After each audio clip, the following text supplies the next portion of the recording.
Breaking news. ఇది మొంతా తుఫానుకు సంబంధించిన బ్రేకింగ్ న్యూస్. మొంతా తుఫాన్ తీరంలో ఎటువంటి విధ్వంసాన్ని సృష్టిస్తుందో అని అందరూ భయపడ్డారు. తగిన జాగ్రత్తలు తీసుకున్నారు. 1977 దివిసీమ ఉప్పెన సమయంలో ఉన్న తుఫాన్, అలాగే ఒడిశాలో 99లో సంభవించిన తుఫాన్, 96లో తూర్పుగోదావరి ఉమ్మడి తూర్పుగోదావరి జిల్లాలో భైరవపాలెంలో సంభవించిన తుఫాన్, ఇవన్నీ కూడా కళ్ళ ముందు కదిలాయి. నిజానికి సముద్రంలో ఉన్నప్పుడు ఈ తుఫాను కూడా అలాగే బలపడుతోంది అని అనుకున్నారు. కానీ క్రమక్రమంగా అనుకున్న స్థాయిలో ఈ మొంతా తుఫాను ప్రభావాన్ని చూపించలేదు. విధ్వంసాన్ని కొంతమేర సృష్టించింది, కొంతమేర నష్టాన్ని కలిగించింది. అక్కడక్కడ కొన్ని ఇళ్ళు కూలిపోయాయి, కొన్ని ఆస్తులు ధ్వంసమయ్యాయి, కొంతమంది చెట్లు కూలి. మామిడి కూతురు మండలం మాకనపాలెంలో ఒక మహిళ కూడా చనిపోయింది. తాటి చెట్టు కూలి ఒక మహిళ కూడా చనిపోయింది. కానీ అనుకున్న స్థాయిలో పెద్ద విధ్వంసాన్ని సృష్టిస్తుంది అనుకున్న ఈ తుఫాన్ తక్కువ విధ్వంసాన్ని మాత్రమే సృష్టించింది. ఒక స్థాయిలో అసలు ఎటు కదులుతోంది, ఎక్కడ తీరం దాటుతోంది అన్న విషయంపై కూడా కొంత క్లారిటీ రాని సందర్భం కూడా ఉంది. మీకు తెలుసా మొంతా తుఫాన్ ఎందుకు బలహీనపడిందో? మొంతా తుఫాన్ అనుకున్న స్థాయిలో ఎందుకు విధ్వంసాన్ని సృష్టించలేకపోయిందో మీకు తెలుసా? నేను ఆ విషయాన్ని ఇప్పుడు మీకు స్పష్టంగా చెప్పబోతున్నాను. అని నేను అడుగుతున్నాను, మీ ఏరియాలో మీ ఇంటి చుట్టుపక్కల తుఫాను ప్రభావం ఎలా ఉంది? మీ ఇంటి చుట్టుపక్కల ఏమన్నా చెట్లు కూలిపోయాయా? మీరు కమెంట్ బాక్స్లో తెలియచేయండి. మీ చుట్టుపక్కల మీరున్న ఏరియాలో, మీరున్న జిల్లాలో తుఫాను ప్రభావం ఉందా? ఎక్కువగా ఉందా, తక్కువగా ఉందా? కమెంట్ బాక్స్లో తెలియచేయండి. అందుకని మేము ఓటింగ్ కూడా అడిగాము, తుఫాను ప్రభావం ఏ విధంగా ఉంది అని. మీరు ఓటింగ్లో కూడా పాల్గొండి. మీరు ఎక్కడి నుంచి కమెంట్ చేస్తున్నారో ఆ కమెంట్ను కూడా తెలియచేయండి. రాజోల్ నుంచా, నెల్లూరు నుంచా, విశాఖపట్నం నుంచా, మామిడి కూతురు నుంచా, విజయవాడ నుంచా, ఒంగోలు నుంచా, ఎక్కడి నుంచి, పశ్చిమ గోదావరి నుంచా, నరసాపురం నుంచా, అంతర్వేది నుంచా, ఎక్కడి నుంచి మీరు కమెంట్ చేస్తూ ఉన్నారు? మీ ఊరు పేరును కూడా కమెంట్ చేయండి. మీరున్న ప్రాంతంలో తుఫాను ప్రభావం ఎలా ఉందో స్పష్టంగా రాయండి. ఈ తుఫాను బలహీనపడిపోవడానికి కారణం ఏంటి అంటే విండ్ షీర్ అని చెప్తూ ఉన్నారు. విండ్ షీర్ కారణంగానే ఈ తుఫాను బలహీనపడిపోయింది. మనం అనుకున్న స్థాయిలో, మనం భయపడిన స్థాయిలో ప్రభావాన్ని చూపించకపోవడానికి కారణమని నేను మీకు కొన్ని చిత్రాల్లో చాలా స్పష్టంగా చూపిస్తున్నాను. విండ్ షీర్ అంటే ఏంటి, ఎందుకు ఈ మొంతా తుఫాను భయపడిన స్థాయిలో ప్రభావాన్ని చూపించలేదు? ఒక రకంగా అదృష్టం అని చెప్పుకోవాలి. ఎందుకంటే ఇలాంటి ప్రకృతి విపత్తులను, బలమైన తుఫాన్లను మన చేతులతో ఆపలేం. కేవలం ఇళ్లలో ఉండి తలుపులు వేసుకుని మాత్రమే ఉండగలుగుతాం. శాస్త్రవేత్తలు, ప్రభుత్వం చెప్పే సూచనలు మాత్రమే పాటించగలుగుతాం. తీరం వైపు చూడాలంటేనే భయపడిపోతుంటుంటాం. మనం చేతులతో ఇలాంటి తుఫాన్లను ఆపే ప్రసక్తి ఉండదు. కానీ ఈ తుఫాను ఎందుకు బలహీన పడిపోయిందో నేను మీకు చెప్తున్నాను. అదిగో చూడండి ఒకసారి. మొదటి బాక్స్లో మీరు చూడొచ్చు, విండ్ షీర్ జరిగింది. మొంతా తుఫాన్కి విండ్ షీర్ జరిగింది. అంటే భస్మాసురుడు తన చేయిని తన నెత్తిపైన తనే పెట్టుకుని ఎలా భస్మమైపోయాడో, ఇక్కడ కూడా తుఫాన్ తన గాలుల కోత కారణంగా తను బలహీనపడిపోతుంది. తుఫాను బలపడటానికి కారణం ఏంటి అంటే గాలులు. ఆ గాలులే చీలిపోతే తుఫాను బలహీనపడిపోతూ ఉంటుంది. చూడండి ఒక్కసారి అదిగో ఆ దృశ్యాల్లో ఒకటి మీకు బలమైన తుఫాన్ రౌండ్గా కనిపిస్తుంది కదా, ఆ రెడ్ మార్క్స్ ఉన్నాయి చూసారా? అది కాకుండా దాని పక్కన ఒకటి చాలా సర్కిల్ రౌండ్గా కనిపిస్తుంది చూసారా? చాలా బలంగా ఉంది. అది శక్తివంతమైన తుఫాన్ అయితే అలా ఉంటుంది. ఒకవేళ బలహీనపడిపోతున్న తుఫాన్ అయితే ఇప్పుడు మీరు బిగ్ టీవీ స్క్రీన్ పైన చూస్తున్నారు కదా, ఇలా ఉంటుంది. రెండు తుఫాన్లు, రెండు సుడులని మీకు చూపిస్తున్నాను. ఒకటి ఆ కార్నర్లో ఉన్న సుడిని చూస్తే అది చాలా బలంగా ఉంది, స్పష్టంగా ఉంది. ఆ రౌండ్గా ఉన్నదాన్ని ఐ అంటాం. చాలా గుండ్రంగా ఉంది చూడండి. అది ఒక బలమైన తుఫాన్గా మారే అవకాశం ఉంటుంది. ఇప్పుడు మీరు చూస్తున్నది ఈ గాలుల్లో కోత ఏర్పడుతుంది. అంటే గ్రౌండ్లో ఉన్నటువంటి గాలులు పైకి వెళ్ళేటప్పుడు తన దిశను మారిపోతూ ఉంటుంది. దీనికి కారణం ఏంటి అంటే అక్కడ ఉన్నటువంటి పీడనం కారణంగా కావచ్చు, లేదు అంటే ఆ తుఫాన్కి ఏదైనా అడ్డంకులు ఏర్పడినప్పుడు ఇలాంటి జరుగుతూ ఉంటుంది. అందుకే మీరు ఛాయాచిత్రంలో చూసినట్లయితే ఓవెల్ షేప్లో రౌండ్గా ఉండేటటువంటి భాగం ఒక దశలో ఓవెల్ షేప్లోకి మారుతూ ఉంటుంది. ఓవెల్ షేప్లోకి మారుతూ ఉంది అంటే ఐ చెదిరిపోతుందని అర్థం. అలా ఐ చెదిరిపోతూ ఉన్నప్పుడు తుఫాను బలహీన పడిపోతుందని అర్థం. ఒకవేళ తుఫాను బలహీన పడకుండా ఐ రౌండ్గా ఉండి గాలులు ఒకే దిశలో కనుక గాలులు కదులుతూ ఉంటే అది శక్తివంతమైన తుఫాన్గా మారుతుంది, మహాశక్తివంతమైన తుఫాన్గా మారుతుంది. 77 లాంటి ఉప్పెన్నో, 96 లాంటి ఉప్పెన్నో, లేదంటే విశాఖలో హుదూద్ సృష్టించినటువంటి విలయాన్ని సృష్టించే తుఫాన్గానో, తిత్లీ, కత్రినా లాంటి తుఫాన్ల మాదిరిగా మారిపోయే అవకాశం ఉంటుంది. కానీ ఇక్కడ తనలోకి గాలులు లాక్కుంటూ ఉంటుంది కదా, లో ప్రెజర్ ఉన్నప్పుడు ఆ గాలులు ఏం చేస్తుంటాయంటే మళ్ళీ పైకి వెళ్ళి మళ్ళీ సర్క్యులేట్ అవుతూ ఉంటుంటాయి. ఒకే దిశలో గాలులు సర్క్యులేట్ అవుతూ ఉన్నప్పుడు అది బలమైన తుఫాన్గా మారుతుంటుంది. అలా కాకుండా గాలులు ఇటు తూర్పు వైపుకి వెళ్ళి మళ్ళీ పైకి వెళ్ళిన తర్వాత గాలులు ఉత్తర దిశలో కనుక కదులుతూ ఉంటే దాన్ని వర్టికల్ షీర్ అని అంటాం. నిజానికి ఇలాంటి షీర్స్ రెండు రకాలుగా జరుగుతాయి. Vertical shear and horizontal shear జరుగుతుంటుంది. ఈ వర్టికల్ షీర్ జరుగుతున్నప్పుడు గాలుల దిశలో మార్పు సంభవిస్తే తుఫాను బలహీన పడిపోతుంటుంది. ఇప్పుడు మొంతా తుఫాను బలహీన పడటానికి కారణం ఇదే. మనం భయపడిపోయాం. వర్టికల్ షీర్ కనుక జరగకపోయి ఉంటే ఈ తుఫాను పెను విధ్వంసాన్ని సృష్టించి ఉండేది. సముద్రంలో ఉన్నప్పుడే వర్టికల్ షీర్ జరిగింది. నిజానికి సముద్రంలో ఉన్నప్పుడు తుఫాన్లకు వర్టికల్ షీర్ జరగటం అనేది ఎటువంటి అడ్డంకులు ఉండవు కాబట్టి సహజంగా జరగవు. కానీ భూ ఉపరితలం పైకి వచ్చిన తర్వాత పర్వతాలు అడ్డొస్తూ ఉంటుంటాయి, చెట్లు అడ్డొస్తూ ఉంటుంటాయి, భూ ఉపరితలం పైన అనేక అడ్డంకులు కలుగుతూ ఉంటుంటాయి. కాబట్టి అక్కడ వర్టికల్ షీర్ ఎక్కువగా జరుగుతూ ఉంటుంది. దాని కారణంగా తుఫాన్లు బలహీనపడిపోతాయి. కానీ సముద్రంలో విశాలంగా ఉంటుంది కాబట్టి అక్కడ ఎటువంటి అడ్డంకులు ఉండవు. ఒక సైక్లోన్ విస్తీర్ణం ఎంత ఉంటుంది అంటే సుమారు 2000 కిలోమీటర్ల పరిధి వరకు కూడా ఉంటుంది. అంటే ఎన్ని ఊళ్ళు దానిలో ఉంటే ఆ విస్తీర్ణాన్ని కవర్ చేసే అవకాశం ఉంటుందో మీరు ఆలోచించవచ్చు. సో అంత పెద్ద విస్తీర్ణంలో ఎంత గాలి అటువైపు వెళ్తూ ఉంటుందో మనం ఆలోచించవచ్చు. అందుకే ఈ గాలులు వెళ్ళేటటువంటి వేగంలో దిశలో మార్పు వచ్చింది కాబట్టి ఈ మొంతా తుఫాను బలహీనపడింది. ఒకవేళ అలా కాకుండా గాలుల దిశ వేగం ఒకే దిశలో ఉన్నట్టయితే ఈ తుఫాను పెను విధ్వంసాన్ని సృష్టించి ఉండేది. బహుశా 96 లాంటి విపత్తును అక్కడ సృష్టించి ఉండేదేమోననే భయాన్ని వ్యక్తం చేస్తున్నారు. మీకు గుర్తుందిగా 96లో సరిగ్గా అమలాపురం దగ్గర భైరవపాలెం బలుసు తిప్పలో 96లో ఉప్పెన సంభవించింది. 97లో ఎక్కడ సంభవించిందంటే మన పెద్దవాళ్ళు ఎవరినైనా అడిగితే చెబుతూ ఉంటుంటారు. 97లో దివిసీమలో ఉప్పెన సంభవించింది.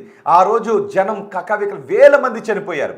96లో బలుసు తిప్పలో అమలాపురానికి దగ్గరలో ఉన్న బలుసు తిప్పలో సంభవించిన ఉప్పెన కారణంగా కూడా వందలాది మంది చనిపోయారు. ఆ తర్వాత ఎన్నో తుఫాన్లు పెను విధ్వంసాలను సృష్టించాయి. అందుకే ఇప్పుడు అనుకున్నారు మెంతా తుఫాను కూడా ఒకవేళ విధ్వంసాన్ని సృష్టిస్తుందేమో. మనం ఒక మానవ ప్రయత్నంగా గాలిలో షేర్ని మనం తీసుకుని రాలేం, గాలిలో కోతను మనం తీసుకుని రాలేం. గాలిలో కోత కూడా ప్రకృతి సిద్ధంగానే జరగాలి. అందుకే ప్రకృతి సిద్ధంగా ఏర్పడినటువంటి తుఫాన్ను ప్రకృతి సిద్ధంగా ఏర్పడేటటువంటి షీరే తగ్గిస్తూ ఉంటుంది. ఒకవేళ మన హారిజెంటల్ షీర్ అనుకుంటే హైదరాబాద్లో గాలులు 80 కిలోమీటర్ల వేగంతో వెళ్తున్నాయి అనుకోండి, విజయవాడ వెళ్ళేసరికి గాలుల తీవ్రత 120 లేదంటే 40 ఉంది అనుకోండి, దాన్ని హారిజెంటల్ షీర్ అంటూ ఉంటాం. అంటే అడ్డ కోత జరుగుతూ ఉంటుంది. అలాంటి సమయంలో గాలుల మధ్య రాపిడి ఎక్కువగా ఉండేటటువంటి అవకాశం ఉంటుంది. సో వర్టికల్ షీర్ జరిగినప్పుడు వర్టికల్ షీర్ ఎక్కువగా ఉంటే తుఫాను బలహీన పడిపోతుంది. వర్టికల్ షీర్ తక్కువగా ఉన్నా అసలు ఏమి లేకపోయినా చాలా తక్కువగా ఉంటే ఏమవుతుంది అంటే తుఫాను బలం మరింత పెరిగిపోతూ ఉంటుంది. తుఫాన్లోకి వచ్చేటటువంటి గాలులే తుఫానికి ఆహారం అన్నమాట. తుఫానికి గాలులే ఆహారం. ఆ గాలుల్ని ఆహారంగా చేసుకుని తుఫాను మరింత బలపడి చెట్లను, కరెంటు స్తంభాలను, ఒకవేళ బలహీనంగా ఉన్నటువంటి ఇళ్లను వీటన్నిటిని కూల్చుకుంటూ వెళ్ళిపోతూ ఉంటుంది. ఒకవేళ రోడ్డుపై ఉన్నటువంటి కార్లు కూడా తిరగబడిపోయేటటువంటి అవకాశం ఉంటుంది ఈ గాలుల కారణంగా. ఈ గాలులు తుఫాన్లో వర్టికల్ షీర్ జరిగితే అంటే నిలువు కోత ఎక్కువగా జరిగితే, గాలుల దిశల్లో వేగంలో మార్పు ఎక్కువగా ఉంటే ఏమవుతుందంటే వెంటనే తుఫాన్ కకావికలం అయిపోతుంది అనమాట. లైక్ భస్మాసురుడిలాగా తను ఏ వరం చేత అయితే బలపడ్డాడో అలాంటి వరంతో తన చేతిని తన నెత్తిపైన పెట్టుకుని భస్మం అయిపోయినట్టుగా ఏ గాలులతో అయితే తుఫాను బలపడుతుందో ఆ గాలుల్లో జరిగే కోత వల్లే తుఫాను బలహీన పడిపోతూ ఉంటుంది. అంటే తుఫాను బలానికి గాలులే కారణం, తుఫాను బలహీన పట్టడానికి గాలులే కారణం. సో ఇక్కడ మెంతా తుఫాను తీవ్ర తుఫానుగా రూపాంతరం చెందడానికి గాలులే కారణం. ఆ తుఫాను సముద్రంలో ఉండగానే మెల్లమెల్లగా బలహీన పడిపోవడానికి దిశను మార్చుకుంటూ కాకినాడ యానం వైపు వెళుతుంది అనుకున్న తుఫాను ఇటు అమలాపురం నర్సాపురానికి మధ్యలో వచ్చి అంతర్వేది దగ్గర నుంచి కేశవదాసపాలెం, అక్కడ పల్లిపాలెం మీదుగా అంతర్వేదిపాలెం మీదుగా ఈ తుఫాన్ తీరం దాటుతుంది. వాళ్ళకు కూడా తెలియదు, అంతర్వేది మలికిపురం ప్రాంతంలో ఉన్న వాళ్ళకు కూడా తెలియలేదు ఈ తుఫాను వాళ్ళ దగ్గర నుంచే తీరం దాటింది అని. అంటే అంతగా బలహీన పడిపోయింది. అయినప్పటికీ కూడా ప్రభావాన్ని చూపించింది. చాలా చోట్ల చెట్లు కూలిపోయాయి. ఒకవేళ వర్టికల్ షీర్ జరగకుండా ఉండుంటే ఇది మహాశక్తివంతమైన తుఫాన్గా రూపాంతరం చెంది ఉండేది. సో ఈ తుఫానికి దానిలో ఉన్న గాలులే కారణం. ఇప్పుడు నేను అడుగుతున్నాను, మీరు ఆంధ్రప్రదేశ్లో ఎక్కడ ఉన్నారు? మీరు ఆంధ్రప్రదేశ్లో ఎక్కడ ఉన్నారు? మీరున్న ఏరియాలో తుఫాను ప్రభావం ఎలా ఉంది? మరీ ముఖ్యంగా ఒకవేళ అంతర్వేది, అమలాపురం పరిసర ప్రాంతాలు, నరసాపురం, భీమవరం పరిసర ప్రాంతాల్లో ఉంటే తుఫాన్ ఎఫెక్ట్ ఏమన్నా ఉందా? నేను తీరాన్ని దాటేటప్పుడు 8:30 నుంచి 11 గంటల వరకు ఎటువంటి ప్రభావం ఉంది? ఆ తర్వాత ఈ రోజు ఉదయం ఇంకా వర్షం పడుతూ ఉందా? తుఫాను ప్రభావాన్ని మీరు స్పష్టంగా చూసారా? అనుకున్న రేంజ్లో తుఫాను ప్రభావాన్ని చూపించిందా? మీ అభిప్రాయం కమెంట్ బాక్స్లో తెలియచేయండి. ఒకవేళ విజయవాడ, ఇటు ఉమ్మడి కృష్ణ కావచ్చు, ఒంగోలు కావచ్చు, నెల్లూరులో ఉన్న వాళ్ళైతే మీ ప్రాంతాల్లో ఈ తుఫాను ప్రభావం ఏ విధంగా ఉంది? భారీ వర్షాలు ఏమైనా కురుస్తున్నాయో మీ అభిప్రాయం తెలియచేయండి. ఇటు తెలంగాణ జిల్లాలో కూడా కొన్ని జిల్లాల్లో రెడ్ అలర్ట్ ఉంది. ఎందుకంటే అటు అరేబియా మహాసముద్రంలో ఒక అల్పపీడనం ఉంది, ఇటు బంగాళాఖాతంలో ఒక తీవ్ర తుఫాను ఇప్పుడే తీరం దాటింది, ఇంకా తీరం పైనే ఉంది. అది ఇప్పుడు తెలంగాణ మీదుగా ఛత్తీస్గఢ్కి వెళ్ళి అక్కడ మరింత తీవ్ర వాయుగుండంగా బలహీనపడి తుఫాను మామూలు సాధారణ స్థితికి వచ్చేసేటువంటి అవకాశం ఉంది. తీవ్ర వాయుగుండంగా బలహీనపడి ఆ తర్వాత వాయుగుండంగా మారి మామూలు స్థితికి వచ్చేసే అవకాశం ఉంది. ప్రస్తుతం తెలంగాణ మీదుగా వెళ్ళబోతుంది. అందుకే ఇప్పుడు మనకి వర్షాలు కురుస్తూ ఉన్నాయి. తెలంగాణ అంతా కూడా మేఘావృతమై ఉంది. సో ఇప్పుడు మీరు ఆంధ్రప్రదేశ్లో ఎక్కడున్నారు? తుఫాను తీరం దాటేటప్పుడు మీరు ఏమనుకున్నారు? మీ ప్రాంతం పైన ఏదైనా ప్రభావం చూపించిందా? మీ ఇంటి దగ్గర కానీ, మీ చుట్టుపక్కల కానీ, రోడ్లపై కానీ ఏమైనా చెట్లు కూలిపోయి ఉన్నాయా? ఒకసారి మీ అభిప్రాయాన్ని కమెంట్ బాక్స్లో తెలియచేయండి. ఒకవేళ కమెంట్స్ ఏమైనా వస్తాయి, ఏదైనా ప్రాంతం నుంచి కమెంట్స్ వస్తే ఆ మొంతా తుఫాను ప్రభావం గురించి నేను వాటిని ఒకసారి మీకు చదివి వినిపిస్తాను. చాలామంది నిన్న కూడా కమెంట్స్ చేశారు. నరసాపురంలో అయితే అంట నిన్న తీరాన్ని దాటేటప్పుడు బయటకు రాలేకపోయామని కొంతమంది కమెంట్స్ చేశారు. ఆ తీరాన్ని దాటేటప్పుడు చాలా భయం వేసింది అని కొంతమంది కమెంట్స్ చేశారు. కానీ నిజంగా బలహీన పడిపోతూ వస్తున్న తుఫానే ఆ విధంగా తన ప్రభావాన్ని చూపించింది అంటే, ఒకవేళ ఈ తుఫాను తీవ్ర తుఫాను ఈ వర్టికల్ షీర్ కనుక రాకపోయి ఉన్నట్లయితే ఇంకా పెను విధ్వంసాన్ని బహుశా సృష్టించి ఉండుండేది. ఇదిగో నేను కొంతమంది కామెంట్స్ చేశారు. నిజమే, చంద్రన్ ఉన్నంత వరకు ఎవరు భయపడరు అని ఒకరు కమెంట్ చేశారు. అంటే ముఖ్యమంత్రి తీసుకున్నటువంటి చర్యల గురించి ప్రభుత్వం నిన్న చాలా మంచి చర్యలు తీసుకుంది. హెవీ రెయిన్ అని కామెంట్ చేశారు. పల్నాడు డిస్ట్రిక్ట్ నుంచి అంట, పల్నాడు డిస్ట్రిక్ట్లో హెవీ రెయిన్ ఉంది అని కామెంట్ చేశారు. అలాగే ప్రభుత్వం సీఎం సంకల్పం వల్ల విపత్తు ఓడిపోవాల్సిందంటూ కామెంట్ చేశారు. ప్రభుత్వం తీసుకున్నటువంటి చర్యలు నిజంగానే అప్రిషియేట్ చేయాలి. ప్రభుత్వం చాలా మంచి చర్యలు తీసుకుంది. ఎందుకంటే ఊహించలేం కదా, భయపెడుతున్నారు అని చాలామంది అనుకుంటారు. కానీ అది భయపెట్టడం కాదు, అప్రమత్త కావటం. అటు ఉప ముఖ్యమంత్రి పవన్ కళ్యాణ్, మంత్రి లోకేష్, ముఖ్యమంత్రి చంద్రబాబు నాయుడు, మిగిలిన మంత్రులందరూ కూడా మోహరించేశారు.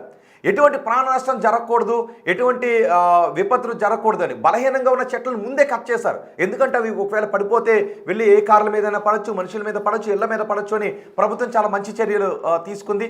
ప్రజల సహకారం కూడా అలాగే ఉంది. కాబట్టి నిజానికి ప్రభుత్వం నిన్న తీసుకున్న చర్యలను అప్రిషియేట్ చేయాల్సిందే. ఒకవేళ అలా కాకుండా షేర్ జరిగి తుఫాను బలహీన పడిపోయి ఉంది కాబట్టి పెద్దగా ప్రాణ నష్టం జరగలేదు. ఒకవేళ ఏదైనా విపరీతమైన ప్రాణ నష్టం జరిగితే ఫస్ట్ నిందించేది ప్రభుత్వాలనే. కాబట్టి ప్రభుత్వాలు ఇక్కడ చాలా సరైన చర్యలు తీసుకున్నాయి. వర్షాలు పడుతున్నాయని కామెంట్ చేస్తారు. గుంటూరులో వర్షాలు పడుతున్నాయంట. మరి భీమవరం, అమలాపురం, నరసాపురం ఆ ప్రాంతాల్లో తీరాన్ని తాకుతూ ఉన్నప్పుడు, తీరాన్ని దాటుతూ ఉన్నప్పుడు మీరు ఏమనుకున్నారు? అసలు మీ లైఫ్లో చూసిన పెను తుఫాన్ ఏంటి? మీరు అత్యధికంగా భయపడిపోయిన పెను తుఫాన్ ఏంటి?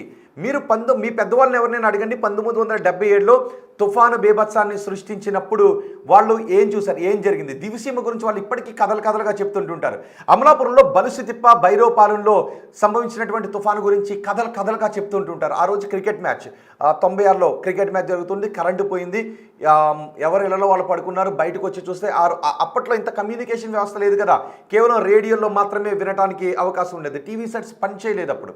సో రేడియోలో మాత్రమే తుఫాన్ సమాచారాన్ని తెలుసుకున్నారు. బయటకు వచ్చి చూస్తే సుడులు తిరుగుతున్న గాలులు, చెట్లు ఊగిపోతున్న సందర్భం కనిపించింది. కట్ చేసి తెల్లారిన తర్వాత చూస్తే 1996లో మొత్తం కోనసీమలో కొబ్బరి చెట్లన్నీ పడిపోయాయి.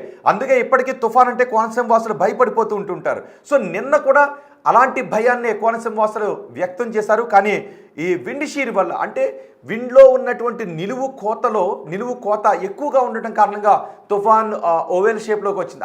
ఓవెల్ షేప్లోకి వచ్చి తుఫాను బలహీనపడి తీరం దాటింది. సో ఎటువంటి ప్రాణ నష్టం జరగలేదు, అనుకున్న స్థాయిలో నష్టం జరగలేదు. కానీ అయినప్పటికీ కూడా దాని ప్రభావం చూపించింది. ఎక్కడికక్కడ వాగులు వంకలు పొంగి పొల్లిపోయాయి, భారీ వర్షం కురిసింది, విస్తారమైన వర్షాలు కురిశాయి. అదిగో చూడండి, కొన్ని చోట్ల బోట్లు కొట్టుకుని వెళ్ళిపోయాయి, కొన్ని చోట్ల రోడ్లు నిండిపోయాయి, వాగులు వంకలు భారీగా ప్రవహిస్తూ ఉండటంతో వాహనాలు అందులో చిక్కుకున్న పరిస్థితి కూడా ఉంది. అంతేకాదు సముద్రంలో చిక్కుకున్న సుమారు 600 మంది జాలర్లను ఒడిశాలో రక్షించినటువంటి సందర్భం కూడా ఉంది.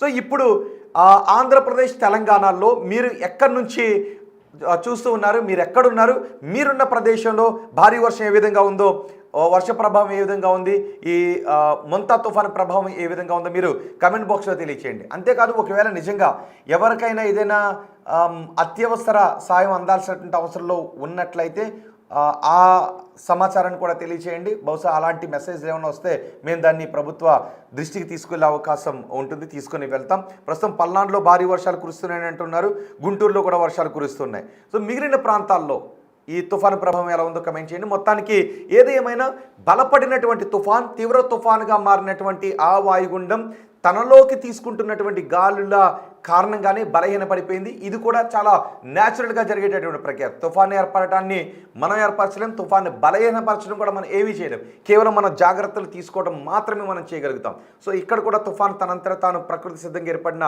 ఈ తుఫాను తనంతట తానుగానే ప్రకృతి సిద్ధంగా ఏర్పడిన కోత వల్లే బలహీనపడిపోయింది.